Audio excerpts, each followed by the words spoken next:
साथ बोलिए, ऐसी कोई बीमारी नहीं जिसकी कोई दवाई नहीं, ऐसी कोई समस्या नहीं जिसका समाधान नहीं।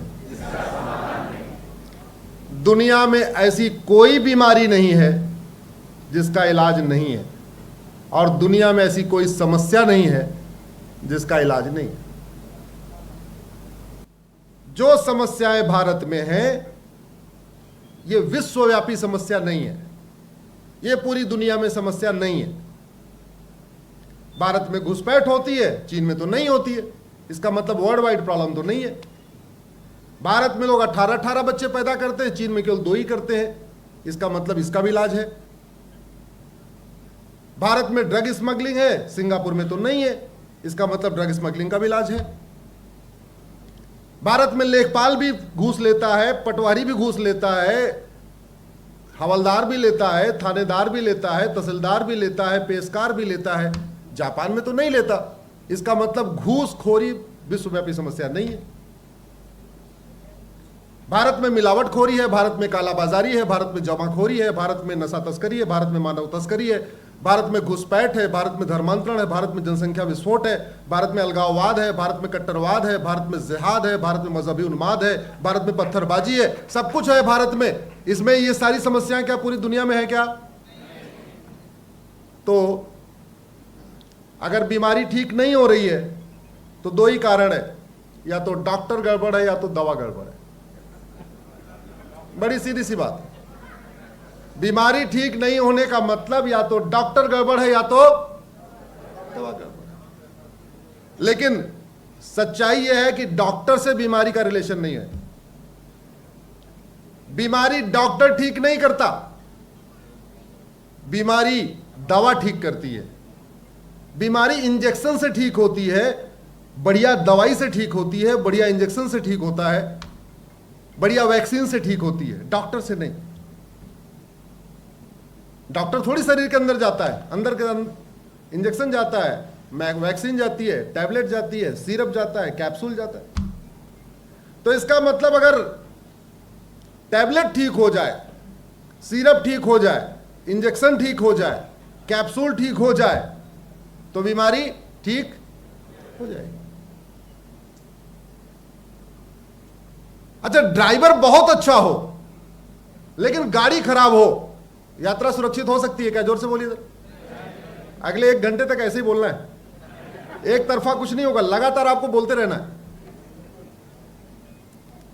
हमारी बहनें बैठी हुई हैं, आपको खाना बनाना बहुत अच्छा आता हो, आपका तेल मसाला गड़बड़ हो, आप अच्छी इडली बना सकती है क्या? अच्छा उत्तपम बना सकती है क्या? नहीं। मिस्त्री बहुत अच्छा हो, सीमेंट बालू गड़बड़ हो, अच्छा घर बन सकता है क्या? सुरक्षित घर बन सकता है क्या? नहीं। वैसे ही शासक बहुत अच्छा हो, जब तक नियम कानून अच्छा नहीं होता तब तक किसी भी समस्या का समाधान नहीं होता। भारत में जितनी समस्याएं हैं वो इसलिए ठीक नहीं हुई कि डॉक्टर तो बदलते रहे लेकिन दवाई नहीं बदली है, और डॉक्टर बदलने से बीमारी ठीक नहीं होती। अच्छा,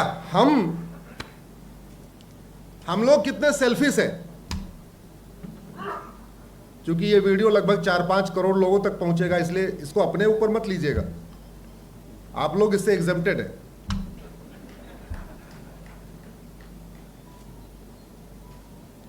मोची अपने जाति वाला नहीं चाहिए, अच्छा मोची चाहिए जिससे जूता सिलवाना है। अच्छा चाहिए क्वालिटी वाला, वो अपनी जाति का हो चाहे ना हो। धोबी जिससे कपड़ा प्रेस कराना है, अच्छा चाहिए क्वालिटी वाला, अपनी जाति का हो चाहे ना हो। नाई जिससे बाल बनवाना है, किसी कास्ट का हो, बढ़िया बढ़िया हेयर कटिंग करना उसको अच्छा आता हो। डॉक्टर किसी कास्ट का हो, ऐसी दवाई दे एक बार में बीमारी ठीक हो जाए। मिस्त्री किसी कास्ट का हो, घर बनाना है उसको बढ़िया आना चाहिए। जहां हमारा प्राइवेट पर्सनल हमारा इंटरेस्ट है, वहां हम हर जगह क्या देखते हैं? क्वालिटी। और जहां देश की बात आती है तब हम क्या देखते हैं? जाति। जिससे देश चलवाना होता है, उस वहां हम क्या देखते हैं? हमारी जाति वाला। ये बहुत अनफॉर्चुनेट लगा, लेकिन अभी एक क्रांति आ गई है, मोबाइल क्रांति। मोबाइल क्रांति आ गई है, तो धीरे धीरे धीरे धीरे इन समस्याओं का समाधान हो रहा है, जागरूकता बढ़ रही है। अब देखिए, आपका चर्चा आज आपके भाग्यनगर में हो रही है, सुनने वाले यहाँ 1000 लोग हैं, लेकिन ये वीडियो पहुंचेगा 4-5 करोड़ लोगों तक। और ये क्रांति भी कैसे आई? एक गुजरात के महापुरुष ने क्रांति शुरू किया। गुजरात के महापुरुष ने अगर डाटा फ्री वाला ऑफर शुरू नहीं किया होता तो बाकी लोग फ्री करते क्या? जोर से बोलिए जरा।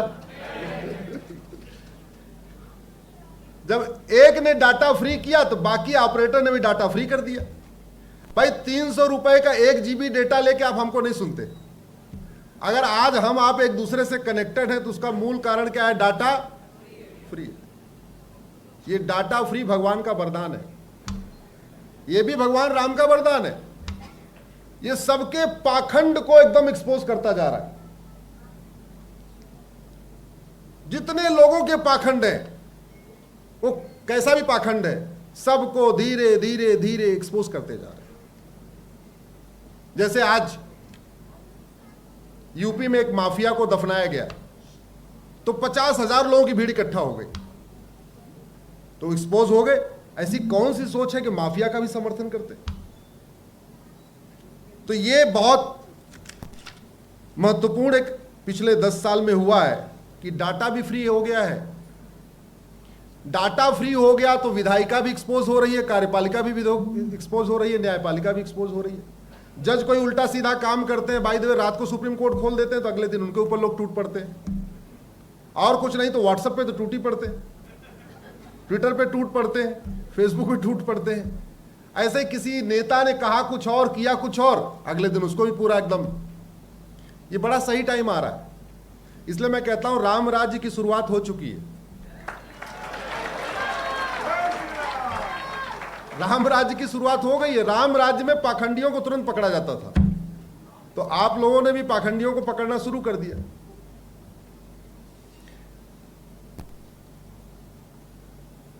दुनिया के जिन देशों में बहुत तगड़ी अशांति है, उनका एक बेसिक कैरेक्टर देखिए आप।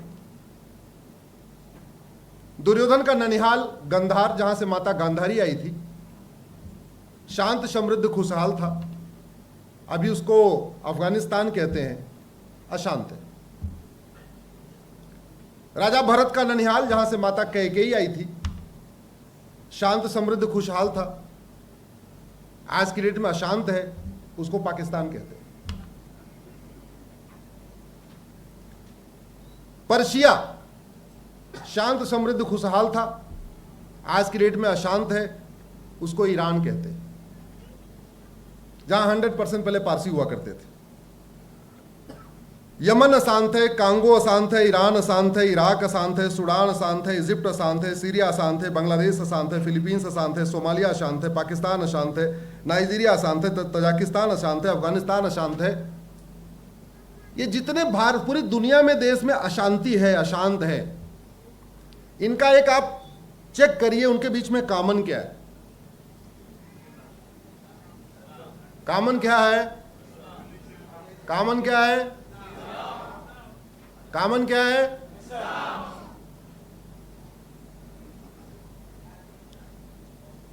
और भारत में अब आगे देख लीजिए,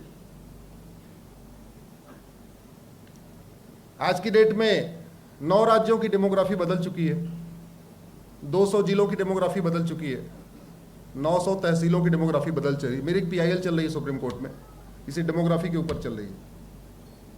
एक PIL CA पे भी चल रही है, CA लागू किया जाए। CA लागू करने के लिए एक PIL चल रही है, CA खत्म करने के लिए 236 PIL चल रही है, 236। NRC लागू होना चाहिए, उसकी एक PIL चल रही है। NRC नहीं लागू होना चाहिए, उसकी 22 PIL चल रही है। पॉपुलेशन कंट्रोल होना चाहिए, उसकी एक PIL चल रही है, और कंट्रोल नहीं होना चाहिए, उसकी KPI चल रही है। हमारे पास अगर आप इस पॉपुलेशन को देखिए तो हमारे पूर्वज कहते थे कि जितनी चादर हो उतने पैर फैलाओ। ये हमारे यहां कहावत कही जाती थी। सब लोग हिंदी समझते ना भैया? हमारे पास जमीन दुनिया की 2% है मात्र। पानी हमारे पास दुनिया का केवल 4% है और जनसंख्या हमारी दुनिया की 20% हो चुकी है। ऑस्ट्रेलिया का क्षेत्रफल हमसे 3 गुना ज्यादा है। ऑस्ट्रेलिया की पॉपुलेशन 2 करोड़ है और हम ऑफिशियली 145 करोड़ है, अनऑफिशियली 150 करोड़ है। कनाडा का क्षेत्रफल हमसे 3 गुना ज्यादा है। कनाडा की जनसंख्या 4 करोड़ है, हम 150 करोड़ है। रूस क्षेत्रफल हमसे 5 गुना ज्यादा है, जनसंख्या 15 करोड़ है और हम 150 करोड़ है। अमेरिका क्षेत्रफल हमसे 3 गुना ज्यादा है, जनसंख्या 33 करोड़ है और हम 150 करोड़ है। ब्राजील क्षेत्रफल हमसे 2.5 गुना ज्यादा है, जनसंख्या 22 करोड़ है और हम 150 करोड़ है। कोई भी सरकार आ जाए, XYZ कोई भी आ जाए, बेरोजगारी खत्म कर ही नहीं सकती। क्यों? जब तक 2 करोड़ स्वरोजगार डेवलप होते हैं, गवर्नमेंट में जॉब तो रहा नहीं, लेकिन जो स्वरोजगार होता है, जब तक 2 करोड़ स्वरोजगार डेवलप होते हैं तब तक 10 करोड़ बेरोजगार पैदा हो जाते हैं। ऐसे ही अपडेट और वीडियोस के लिए भारतनाथ को लाइक, शेयर और सब्सक्राइब करें। बेल आइकन दबाना ना भूलें।